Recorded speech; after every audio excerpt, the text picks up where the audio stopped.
عام باشندگان عرب حضرت اسماعیل علیہ السلام کی دعوت و تبلیغ کے نتیجے میں دین ابراہیمی کے پیروکار تھے، اس لیے صرف اللہ کی عبادت کرتے تھے اور توحید کار بند تھے۔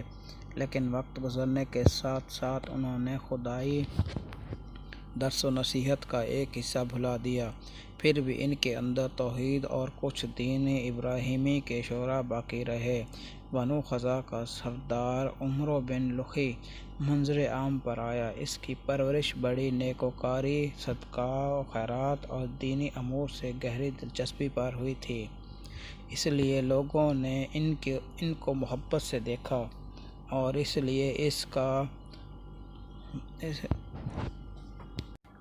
لیے اسے اکابر علماء اور فاضل اولیاء میں سے سمجھ کر اس کی پیروی کی۔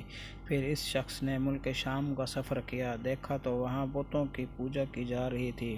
اس نے سمجھا کہ یہ بھی بہتر اور برحق ہے، کیونکہ ملک شام بھی پیغمبروں کی سرزمین اور آسمانی کتابوں کی نزول گاہ تھی۔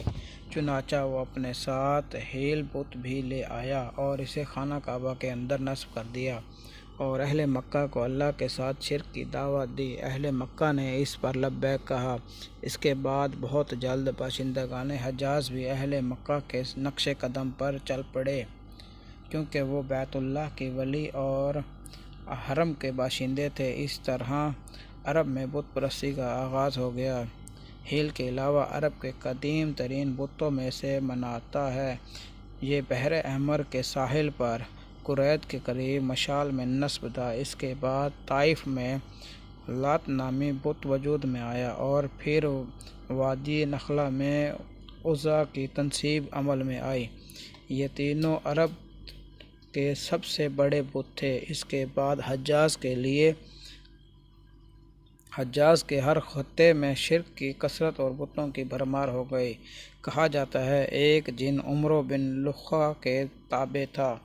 اس نے بتایا کہ قوم نوح کے بت یعنی ود، سواع، یغوث، یعوق اور سنع جدہ میں مدفون ہیں۔